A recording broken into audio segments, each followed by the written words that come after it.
ਸਤਿ ਸ਼੍ਰੀ ਅਕਾਲ ਦੋਸਤੋ, ਮੈਂ ਕੈਲਾਸ਼ ਤੇ ਅੱਜ ਆਪਾਂ ਆਏ ਹਾਂ ਅੰਮ੍ਰਿਤਸਰ ਤਾਰਾਮੱਲ ਪੁਲ।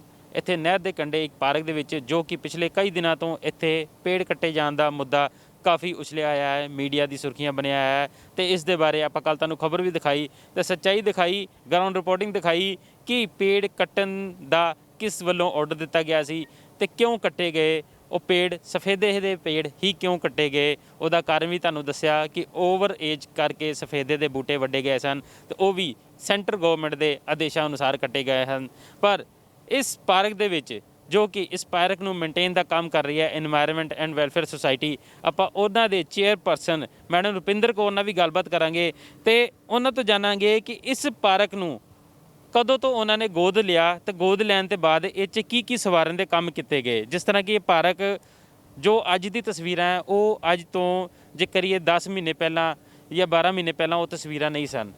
ਇਹ ਇੱਕ ਜੰਗਲ ਦਾ ਰੂਪ ਸੀ। ਇਹ ਪਾਰਕ ਤੇ ਦੀ ਜਿਹੜੀ ਜਗ੍ਹਾ ਹੈ, ਇੱਥੇ ਖਲੋਣ ਦੀ ਜਗ੍ਹਾ ਨਹੀਂ ਸੀ। ਇਹ ਇੱਕ ਘਣਾ ਜੰਗਲ ਬਣਿਆ ਹੋਇਆ ਸੀ, ਬੂਟੀਆਂ ਕਰਕੇ, ਛੋਟੀਆਂ ਛੋਟੀਆਂ ਝਾੜੀਆਂ ਕਰਕੇ। ਤੇ ਇਸ ਪਾਰਕ ਨੂੰ ਸਵਾਰਨ ਦੇ ਲਈ ਤੁਸੀਂ ਕੀ ਕੀਤਾ? ਸਤਿ ਸ਼੍ਰੀ ਅਕਾਲ ਜੀ, ਮੇਰੇ ਵੱਲੋਂ ਸਾਰੇ ਸਰੋਤਿਆਂ ਨੂੰ। ਬੜਾ ਦੁੱਖ ਹੁੰਦਾ ਹੈ ਜਦੋਂ ਮੈਂ ਰੋਜ਼ ਫੇਸਬੁੱਕ ਤੇ ਕਈ ਤਰ੍ਹਾਂ ਦੀਆਂ ਵੀਡੀਓ ਵਾਇਰਲ ਹੋ ਰਹੀਆਂ ਸਾਡੀ ਸੰਸਥਾ ਬਾਰੇ, ਜਾਂ ਕੋਈ ਮਤਲਬ ਫੋਟੋਗ੍ਰਾਫਸ ਜਿਹੜੇ ਉਹ ਅਲੱਗ-ਅਲੱਗ ਪਾਏ ਜਾ ਰਹੇ ਆ।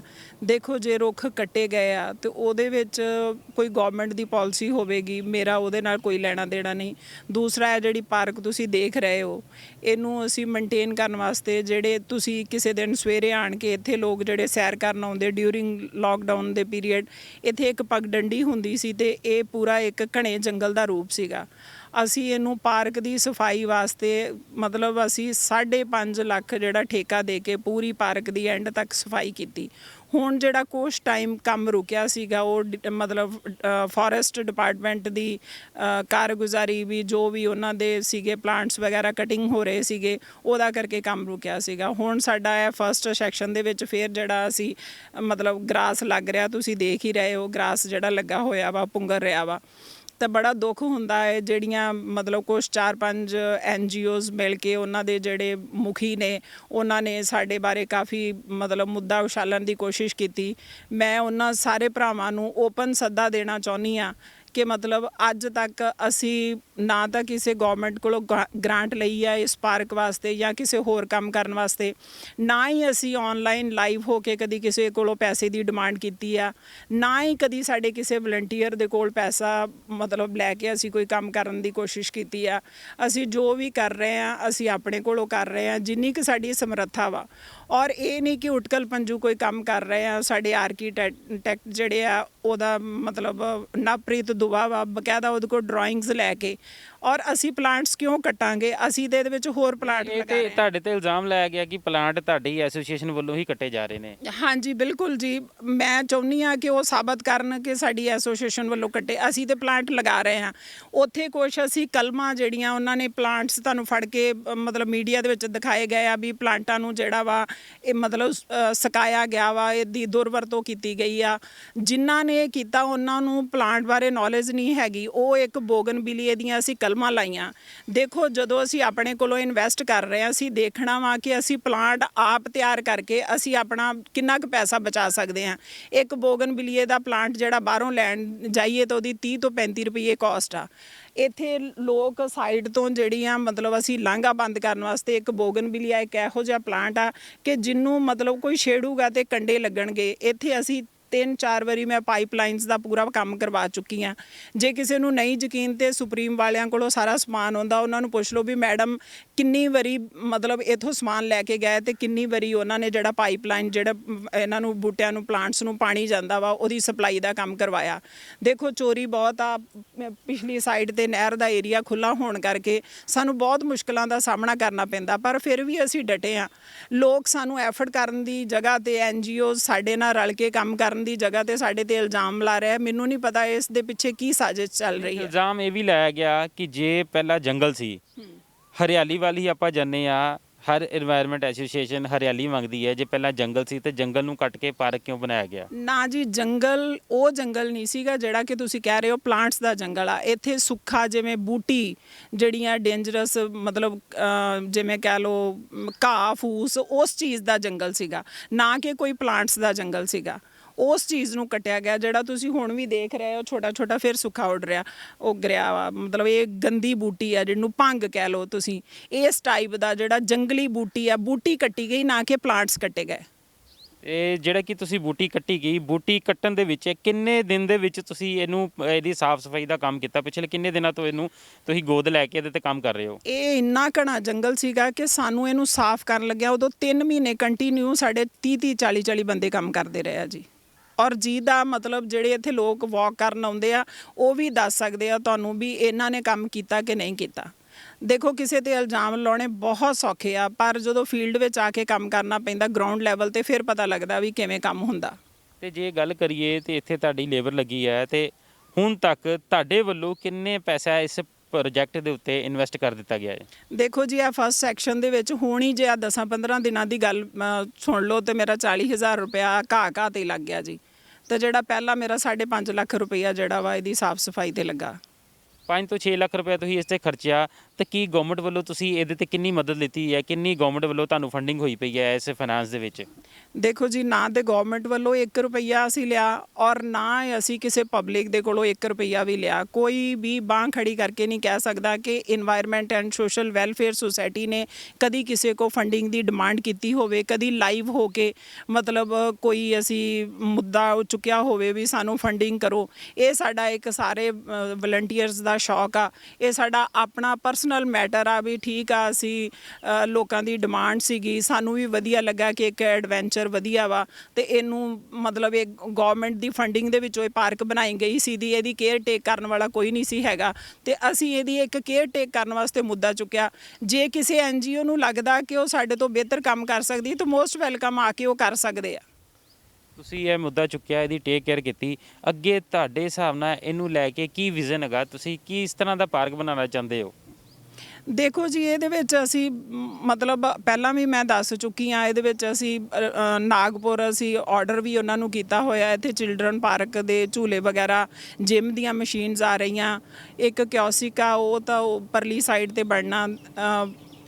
ਡਿਊਰਿੰਗ ਲੋਕਡਾਊਨ ਜਿਹੜਾ ਉਹ ਸਮਾਨ ਨਹੀਂ ਆ ਸਕਿਆ ਕਿਉਂਕਿ ਜਦੋਂ ਅਸੀਂ ਇਹ ਕੰਮ ਸਟਾਰਟ ਕੀਤਾ ਉਦੋਂ ਵੀ ਲੋਕਡਾਊਨ ਸੀਗਾ ਔਰ ਅਸੀਂ ਸਾਡੀ ਇੱਕ ਮਤਲਬ ਬਦਕਿਸਮਤੀ ਕਹਿ ਲਓ ਕਿ ਅਸੀਂ ਨਾਗਪੁਰ ਸਾਨੂੰ ਉੱਥੇ ਕੁਝ ਲੈਸ ਰੇਟਸ ਤੇ ਮਸ਼ੀਨਸ ਮਿਲੀਆਂ ਤੇ ਅਸੀਂ ਉੱਥੇ ਆਰਡਰ ਕਰ ਚੁੱਕੇ ਹਾਂ, ਉਹਨਾਂ ਨੂੰ ਪੇਮੈਂਟ ਵੀ ਕਰ ਚੁੱਕੇ ਹਾਂ ਤੇ ਪਰ ਹਜੇ ਤੱਕ ਸਾਡੇ ਕੋਲ ਸਮਾਨ ਆ ਨਹੀਂ ਰਿਹਾ। ਤੁਹਾਨੂੰ ਵੀ ਪਤਾ ਨਾਗਪੁਰ, ਬੰਬੇ ਵਗੈਰਾ ਕੋਵਿਡ ਦਾ ਕਰਕੇ ਕੀ ਹਾਲਾਤ ਨੇ।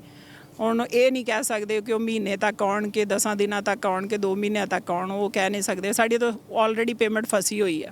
ਤੇ ਜਿਸ ਤਰ੍ਹਾਂ ਕਿ ਤੁਸੀਂ ਕਹਿੰਦੇ ਹੋ ਕਿ ਜਿਹੜੀ ਐਸੋਸੀਏਸ਼ਨ ਹੋਰ ਤੁਹਾਡੇ ਨਾਲ ਆ ਕੇ ਇੱਥੇ ਇਨਵੈਸਟ ਕਰਨਾ ਚਾਹੁੰਦੀ ਹੈ, ਅਗਰ ਜੇ ਐਸੋਸੀਏਸ਼ਨ ਆਉਂਦੀ ਹੈ ਤਾਂ ਤੁਹਾਡੀ ਕੀ ਟਰਮ ਰਹੇਗੀ? ਤੁਸੀਂ ਕਿਸ ਤਰ੍ਹਾਂ ਉਹਨੂੰ ਪ੍ਰੋਜੈਕਟ ਹੈਂਡਓਵਰ ਕਰਦੇ ਹੋ ਜੇ ਕੋਈ ਐਸੋਸੀਏਸ਼ਨ ਆ ਕੇ ਤੁਹਾਡਾ ਸਾਥ ਦੇਣ ਨੂੰ ਤਿਆਰ ਹੁੰਦੀ ਹੈ? ਤੇ ਸਾਡਾ ਖੁੱਲ੍ਹਾ ਸੱਦਾ ਜੀ, ਅਸੀਂ ਵੀ ਖਰਚ ਕਰ ਰਹੇ ਹਾਂ, ਉਹ ਵੀ ਆਣ ਕੇ ਆਪਣੇ ਲੈਵਲ ਤੇ ਖਰਚ ਕਰਨ। ਅਸੀਂ ਆਪਣਾ ਬ੍ਰੇਨ ਲਾ ਰਹੇ ਹਾਂ, ਉਹ ਵੀ ਆਪਣੇ ਐਫਰਟ ਲਾਉਣ ਕਿ ਉਹ ਕੀ ਕਰ ਸਕਦੇ ਲੋਕਾਂ ਵਾਸਤੇ। ਅਸੀਂ ਤਾਂ ਜੋ ਕਰ ਰਹੇ ਹਾਂ ਲੋਕਾਂ ਦੇ ਹਿੱਤ ਵਾਸਤੇ ਕਰ ਰਹੇ ਹਾਂ ਜੀ। ਜੇ ਚਿਲਡਰਨ ਪਾਰਕ ਦੀਆਂ ਮਸ਼ੀਨਸ ਲੱਗਣਗੀਆਂ ਉਹਨਾਂ 'ਤੇ ਕੋਈ ਟਿਕਟਸ ਥੋੜ੍ਹੀ ਲੱਗੇਗੀ ਜੀ। ਜੇ ਜਿਮ ਦੀਆਂ ਮਸ਼ੀਨਸ ਲੱਗਣਗੀਆਂ ਉਹਨਾਂ 'ਤੇ ਕੋਈ ਟਿਕਟ ਥੋੜ੍ਹਾ ਲੱਗੇਗੀ। ਅਸੀਂ ਤਾਂ ਪਬਲਿਕ ਵਾਸਤੇ ਕਰ ਰਹੇ ਹਾਂ, ਮਤਲਬ ਅਸੀਂ ਚਾਹੁੰਦੇ ਹਾਂ ਲੋਕ ਵੀ ਆਣ ਕੇ ਕਰਨ, ਜੋ ਮਰਜ਼ੀ ਕਰਨ। ਦੇਖੋ ਇਹ ਸਾਂਝੀ ਜਗ੍ਹਾ ਵਾ, ਸਿਰਫ ਅਸੀਂ ਇਹਨੂੰ ਇੱਕ ਲੀਜ਼ ਤੇ ਲਿਆ ਹੋਇਆ ਇਹਦੀ ਕੇਅਰ ਟੇਕ ਕਰਨ ਵਾਸਤੇ ਕਿ ਅਸੀਂ ਇਹਦੀ ਕੇਅਰ ਟੇਕ ਕਰਾਂਗੇ। ਸਾਨੂੰ 5 ਸਾਲ ਵਾਸਤੇ ਉਹਨਾਂ ਨੇ ਐਜ਼ ਏ ਟਰਾਇਲ ਬੇਸ ਤੇ ਦਿੱਤੀ ਹੋਈ ਆ। ਜੇ ਮਤਲਬ ਅਸੀਂ ਵਧੀਆ ਕੰਮ ਕਰ ਸਕੇ ਤੇ ਗਾਂ ਕੰਟੀਨਿਊ ਕਰ ਦੇਣਗੇ ਸਾਨੂੰ ਫੋਰੈਸਟ ਵਾਲੇ, ਜੇ ਨਹੀਂ ਕਰ ਸਕੇ ਤਾਂ ਨਹੀਂ ਕਰਨਗੇ। ਔਰ ਅਸੀਂ ਫਿਰ ਵੀ ਹੁਣ ਵੀ ਮੈਂ ਓਪਨ ਮਤਲਬ ਸੱਦਾ ਦੇਣੀ ਆ ਕਿ ਜੇ ਸਾਡੇ ਤੋਂ ਬੈਟਰ ਕੋਈ ਕਰਨਾ ਚਾਹੁੰਦਾ ਤਾਂ ਮੋਸਟ ਵੈਲਕਮ ਆ ਕੇ ਕਰ ਸਕਦਾ ਜੀ। ਸਾਨੂੰ ਕੋਈ ਇਤਰਾਜ਼ ਨਹੀਂ। 5 ਸਾਲ ਦੀ ਟਰਾਇਲ ਲੀਜ਼ ਤੇ ਲਿਆ ਹੈ, ਜੇ ਇਹ ਪਾਰਕ ਰੈਡੀ ਵੀ ਹੋ ਜਾਂਦਾ, ਇੱਥੇ ਚਿਲਡਰਨ ਪਾਰਕ ਵੀ ਬਣ ਜਾਂਦਾ, ਜਿਮ ਵੀ ਸ਼ੁਰੂ ਹੋ ਜਾਂਦਾ, ਲੋਕ ਆਉਣਾ ਵੀ ਸ਼ੁਰੂ ਹੋ ਜਾਂਦੇ, ਪਰ ਫਿਰ ਵੀ ਪਾਰਕ ਦੇ ਵਿੱਚ ਇੱਕ ਰਨਿੰਗ ਕੋਸਟ ਕੰਟੀਨਿਊ ਰਹੇਗੀ। ਪਾਰਕ ਦੀ ਸਫਾਈ, ਪਾਰਕ ਦੇ ਬੱਤੀ, ਹੋਰ ਵੀ ਕਈ ਚੀਜ਼ਾਂ ਹੁੰਦੀਆਂ, ਰਨਿੰਗ ਕੋਸਟ ਕੰਟੀਨਿਊ ਰਹੇਗੀ। ਤਾਂ ਉਹ ਕੋਸਟ ਤੁਸੀਂ ਕਿਸ ਤਰ੍ਹਾਂ ਪੂਰੀ ਕਰੋਗੇ? ਦੇਖੋ ਜੀ ਉਹਦੇ ਵਿੱਚ ਅਸੀਂ ਕੁਝ ਸੋਚਿਆ ਹੀ ਹੋਏਗਾ। ਦੇਖੋ ਇੱਕ ਐਡਵੈਂਚਰ ਟ੍ਰੇਨ ਅਸੀਂ ਚਲਾਉਣੀ ਆ, ਉਹਦੀ ਅਸੀਂ ਪਹਿਲਾਂ ਹੀ ਗੱਲ ਕੀਤੀ ਹੋਈ ਸੀ, ਅੱਗੇ ਵੀ ਤੁਹਾਡੇ ਲਾਈਵ ਭਾਰਤ ਨੇ ਹੀ ਸਾਡਾ ਕੀਤਾ ਸੀਗਾ ਕਿ ਉਹਦੀ ਟਿਕਟਸ ਹੋਏਗੀ। ਕੋਈ ਅਸੀਂ ਇੱਕ 'ਚ ਫੂਡ ਕੋਰਟ ਬਣਾਵਾਂਗੇ। ਦੇਖੋ ਫੂਡ ਕੋਰਟਸ ਦੇ ਚਾਰजेस ਹੋਣਗੇ। ਬਾਕੀ ਮਤਲਬ ਇੱਕ ਨਰਸਰੀ ਨੂੰ ਇਹਨੂੰ ਐਜ਼ ਏ ਨਰਸਰੀ ਦਾ ਰੂਪ ਦੇਵਾਂਗੇ।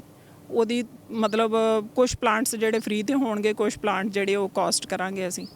ਦੇਖੋ ਇਹਨੂੰ ਮੇਨਟੇਨ ਕਰਨ ਵਾਸਤੇ ਮਹੀਨੇ ਦਾ ਬਾਹਲਾ ਨਹੀਂ ਤਾਂ ਇਹਦੇ ਵਿੱਚ 50,000 ਰੁਪਈਆ ਖਰਚਾ। ਆਫਟਰ ਆਲ ਇਹਦੇ ਤੋਂ ਹੀ ਕਾਸਟ ਕੱਢਾਂਗੇ ਨਾ। ਮਤਲਬ ਹੁਣ ਤਾਂ ਅਸੀਂ ਲਗਾ ਰਹੇ ਹਾਂ ਪਰ ਫਿਰ ਵੀ ਇਹਨੂੰ ਕੰਟੀਨਿਊ ਕਰਨ ਵਾਸਤੇ, ਇਹਦੀ ਕੇਅਰ ਟੇਕ ਕਰਨ ਵਾਸਤੇ ਕੋਈ ਤਾਂ ਸੋਰਸ ਆਫ ਇਨਕਮ ਚਾਹੀਦੀ ਆ। ਜਾਂ ਤਾਂ ਅਸੀਂ ਲੋਕਾਂ ਕੋ ਮੰਗਾਂਗੇ ਜਿਵੇਂ ਲੋਕ ਕਰਦੇ ਨੇ, ਅਸੀਂ ਨਾ ਤਾਂ ਲੋਕਾਂ ਕੋ ਮੰਗਦੇ ਆ, ਅਸੀਂ ਆਪਣੀ ਕਮਾਈ ਦਾ ਸਵਾਦ ਆਪ ਦੇਖਣਾ ਚਾਹੁੰਦੇ ਆ, ਮਿਹਨਤ ਕਰਕੇ, ਆਪਣੀ ਮਿਹਨਤ ਕਰਕੇ। ਇੱਥੇ ਜੇ ਅਸੀਂ ਪਲਾਂਟ ਰੈਡੀ ਕਰਾਂਗੇ, ਉਹਨਾਂ ਨੂੰ ਅਸੀਂ ਸੇਲ ਆਊਟ ਕਰਦੇ ਆ, ਤੇ ਉਹ ਇੱਥੇ ਹੀ ਇਨਵੈਸਟ ਹੋਣੇ, ਨਾ ਕਿ ਸਾਡੇ ਘਰ ਦੀਆਂ ਰੋਟੀਆਂ ਪੱਕਣੀਆਂ ਉਹਨਾਂ ਦੇ ਨਾਲ। ਤੇ ਜੇ ਗੱਲ ਕਰੀਏ ਇੱਥੇ ਪਲਾਂਟ ਕੱਟੇ ਜਾਣ ਦੀ, ਤੇ ਹੁਣ ਤੱਕ ਕਿੰਨੇ ਕੁ ਪਲਾਂਟ ਕੱਟੇ ਗਏ, ਤੇ ਕੀ ਇਸ ਪ੍ਰੋਜੈਕਟ ਦੇ ਅੰਡਰ ਹੋਰ ਵੀ ਪਲਾਂਟ ਆ ਰਹੇ ਆ ਜਿਹੜੇ ਕਿ ਕੱਟੇ ਜਾਣ ਦਾ ਅੰਦੇਸ਼ਾ ਹੈਗਾ? ਦੇਖੋ, ਇਸ ਪ੍ਰੋਜੈਕਟ ਦੇ ਅੰਦਰ ਕੋਈ ਵੀ ਪਲਾਂਟ ਨਹੀਂ ਸੀ ਆਇਆ ਕਿ ਮਤਲਬ ਇਹ ਤਾਂ ਆਲਰੇਡੀ ਸਿੱਧੂ ਸਾਹਿਬ ਦੇ ਟਾਈਮ ਤੇ ਮਤਲਬ ਪੰਜਾਬ ਗਵਰਨਮੈਂਟ ਨੇ ਕਿ ਸੈਂਟਰ ਗਵਰਨਮੈਂਟ ਨੇ, ਸ਼ਾਇਦ ਗਵਰਨਮੈਂਟ ਆਫ ਇੰਡੀਆ ਨੇ ਪਾਰਕ ਬਣਾਇਆ। ਅਸੀਂ ਤੇ ਇਹਨੂੰ ਮੇਨਟੇਨ ਕਰ ਰਹੇ ਹਾਂ, ਇਹਦੇ ਵਿੱਚ ਨਵਾਂ ਕੁਝ ਵੀ ਨਹੀਂ ਕਰ ਰਹੇ। ਇਹਦੇ ਵਿੱਚ ਤੇ ਅਸੀਂ ਹੋਰ ਪਲਾਂਟ ਲਗਾ ਰਹੇ ਹਾਂ ਉਲਟੇ, ਕਿ ਇਹ ਸੰਘਣਾ ਹੋਵੇ, ਇਹਨੂੰ ਇੱਕ ਐਡਵੈਂਚਰ ਦਾ ਰੂਪ ਦਿੱਤਾ ਜਾਵੇ। ਤਾਂ ਅਸੀਂ ਪਲਾਂਟ ਕਿਉਂ ਕੱਟਾਂਗੇ? ਜੰਗਲਾਤ ਦੇ ਮਹਿਕਮੇ ਦੇ ਵਿੱਚ ਇੱਕ ਟਾਹਣੀ ਨੂੰ ਵੀ ਅਨਨੋਨ ਪਰਸਨ ਜੇ ਹੱਥ ਲਾਉਂਦਾ ਤੇ ਉਹਦੇ ਤੇ FIR ਹੁੰਦੀ ਹੈ ਜੀ। ਔਰ ਅਸੀਂ ਪਲਾਂਟ ਕੱਟਾਂਗੇ ਇੱਥੇ? ਅਸੀਂ ਤਾਂ ਲਗਾ ਰਹੇ ਹਾਂ, ਨਾ ਕਿ ਕੱਟ ਰਹੇ ਹਾਂ। ਤੇ ਜਿਹੜੇ ਲੋਕ ਇਲਜ਼ਾਮ ਲਗਾ ਰਹੇ ਆ ਤੁਹਾਡੇ ਤੇ ਜਾਂ ਜੰਗਲਾਤ ਵਿਭਾਗ ਦੇ, ਉਹਨਾਂ ਬਾਰੇ ਤੁਸੀਂ ਕੀ ਕਹਿਣਾ ਚਾਹੋਗੇ? ਦੇਖੋ, ਜੰਗਲਾਤ ਵਿਭਾਗ ਬਾਰੇ ਮੈਂ ਕੋਈ ਕਮੈਂਟ ਨਹੀਂ ਕਰਨਾ ਚਾਹੁੰਦੀ, ਕਿਉਂਕਿ ਮੈਨੂੰ ਉਹਨਾਂ ਬਹੁਤ ਨੌਲੇਜ ਨਹੀਂ ਹੈਗੀ ਉਸ ਚੀਜ਼ ਬਾਰੇ। ਠੀਕ ਆ, ਗਵਰਨਮੈਂਟ ਦੀਆਂ ਕਈ ਤਰ੍ਹਾਂ ਦੀਆਂ ਪਾਲਿਸੀਜ਼ ਹੁੰਦੀਆਂ, ਮੈਂ ਉਸ ਕਿੰਤੂ ਪਰੰਤੂ 'ਚ ਨਹੀਂ ਪੈਣਾ ਚਾਹੁੰਦੀ। ਹਾਂ, ਜੇ ਮੇਰੇ ਤੇ ਕੋਈ ਇਲਜ਼ਾਮ ਲਗਾਉਂਦਾ ਤੇ ਉਹ ਸਾਬਤ ਕਰੇ, ਮਤਲਬ ਡਟ ਕੇ ਮੇਰੇ ਸਾਹਮਣੇ ਆਣ ਕੇ ਮੇਰੇ ਨਾਲ ਡਿਬੇਟ ਕਰਨ, ਫਿਰ ਮੈਂ ਜਵਾਬ ਦੇਵਾਂਗੀ। ਤੇ ਜੇ ਇਲਜ਼ਾਮ ਲਾਣਾ ਕਿਸੇ ਨੇ ਤਾਂ ਸਾਬਤ ਕਰੇ। ਇਹ ਸੀ ਮੈਡਮ ਰੁਪਿੰਦਰ ਕੌਰ, ਜੋ ਕਿ এনवायरमेंट ਐਂਡ ਵੈਲਫੇਅਰ ਐਸੋਸੀਏਸ਼ਨ ਦੇ ਪ੍ਰੈਜ਼ੀਡੈਂਟ ਸਨ। ਇਹਨਾਂ ਨੇ ਦੱਸਿਆ ਕਿ ਇਸ ਪਾਰਕ ਦੀ ਮੇਨਟੇਨੈਂਸ ਉਹਨਾਂ ਵੱਲੋਂ ਕੀਤੀ ਜਾ ਰਹੀ ਹੈ, ਜਿਹਦੇ ਵਿੱਚ 6 ਲੱਖ, ਤਕਰੀਬਨ 5 ਤੋਂ 6 ਲੱਖ ਰੁਪਏ ਦਾ ਖਰਚਾ ਇਹ ਕਰ ਚੁੱਕੇ ਹਨ ਪਾਰਕ ਦੀ ਮੇਨਟੇਨੈਂਸ ਲੈ ਕੇ। ਇਹ ਪ੍ਰਾਪਰਟੀ ਸੈਂਟਰ ਗਵਰਨਮੈਂਟ ਦੀ ਹੈ। ਇੱਥੇ ਜਿਹੜੇ ਪੌਦੇ ਕੱਟੇ ਵੀ ਗਏ, ਉਹ ਸੈਂਟਰ ਗਵਰਨਮੈਂਟ ਦੇ ਆਦੇਸ਼ਾਂ ਅਨੁਸਾਰ ਕੱਟੇ ਗਏ ਹੀ। ਤੇ ਅਸੀਂ ਇਸ ਬਾਰੇ DFO ਦੇ ਵੀ ਬਿਆਨ ਲਿੱਤੇ, ਤੇ ਉਹਨਾਂ ਦਾ ਕਹਿਣਾ ਸੀ ਕਿ ਜਿਹੜੇ ਓਵਰ ਏਜ ਸਫੇਦੇ ਸੀ ਉਹ ਹੀ ਕੱਟੇ ਗਏ ਸਨ, ਬਾਕੀ ਦੇ ਪੌਦੇ ਇਸ ਤਰ੍ਹਾਂ ਹੀ ਹਨ, ਤੇ ਨਾ ਤੇ ਅੱਗੇ ਕੱਟੇ ਜਾਣਗੇ। ਤੇ ਬਾਕੀ ਜਿਹੜੇ ਹੋਰ ਵੀ ਰਸਤੇ 'ਚ ਆਉਂਦੇ ਬੂਟੇ ਵੀ, ਉਹਨਾਂ ਦੀ ਵੀ ਕੋਸ਼ਿਸ਼ ਕੀਤੀ ਗਈ ਹੈ ਕਿ ਉਹਨਾਂ ਨੂੰ ਬਚਾਇਆ ਜਾ ਸਕੇ। ਤੇ ਪਾਰਕ ਜਿਹੜਾ ਹੈ, ਇਹ ਪਾਰਕ ਆਉਣ ਵਾਲੇ ਟਾਈਮ ਤੇ ਸ਼ਹਿਰ ਨੂੰ ਇੱਕ ਬੜਾ ਵਧੀਆ ਤੋਹਫਾ ਮਿਲੇਗਾ, ਜਿੱਥੇ ਕਿ ਬੱਚਿਆਂ ਲਈ ਫ੍ਰੀ ਝੂਲੇ ਤੇ ਵੱਡਿਆਂ ਲਈ ਜਿਮ ਬਿਲਕੁਲ ਫ੍ਰੀ ਹੋਏਗਾ। ਪਾਰਕ ਦੀ ਮੇਨਟੇਨੈਂਸ ਕੋਸਟ ਦੇ ਲਈ ਕੁਝ ਪਲਾਂਟਿੰਗ ਨਰਸਰੀ ਜ਼ਰੂਰ ਚਲਾਈ ਜਾਏਗੀ, ਫੂਡ ਕੋਰਟ ਜ਼ਰੂਰ ਚਲਾਇਆ ਜਾਏਗਾ, ਜਿਸ ਦੀ ਕੋਸਟਿੰਗ ਪਲਾਂਟ ਇਸ ਪ੍ਰੋਜੈਕਟ ਦੀ ਮੇਨਟੇਨੈਂਸ ਰਨਿੰਗ ਕੋਸਟ ਨੂੰ ਕਵਰ ਕਰਨ ਦੇ ਲਈ ਕੀਤਾ ਜਾਏਗਾ। ਤੇ ਐਸੀ ਮਨੋਜ ਭਗਤ ਦੇ ਨਾਲ ਕੈਲਾਸ਼ ਪ੍ਰਜਾਪਤੀ ਦੀ ਸਪੈਸ਼ਲ ਰਿਪੋਰਟ। ਤੁਸੀਂ ਦੇਖਦੇ ਰਹੋ ਲਾਈਵ ਭਾਰਤ। ਜੈ ਹਿੰਦ, ਜੈ ਭਾਰਤ।